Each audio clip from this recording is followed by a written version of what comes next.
আজ চটপট রাতের জন্য তৈরি করে নিই বাটার চিকেন।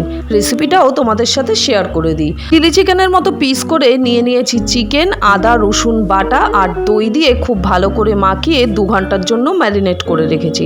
এবার ফ্রাইং প্যানে অল্প সাদা তেল, তার সাথে একটু বাটার দিয়ে চিকেনটা সমস্ত মশলা সমেত ঢেলে দিয়েছি। তারপরে ঢেকে ঢেকে জল শুকানো পর্যন্ত খুব ভালো করে ফ্রাই করে নিয়েছি।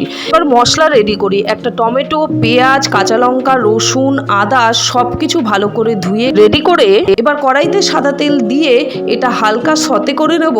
তার সাথে দিয়ে দিচ্ছি একটু জিরে গুঁড়ো এবং 4-5টা কাজু বাদাম। এই মশলাটা ভাজা ভাজা হলে বেটে নিয়ে আবার ফ্রাইং প্যানে দিয়ে দিচ্ছি সাদা তেল, বাটার। এবার মশলাটা দিয়ে তেল ছাড়লে দিয়ে দিচ্ছি গরম মশলা এবং ভাজা চিকেনগুলো।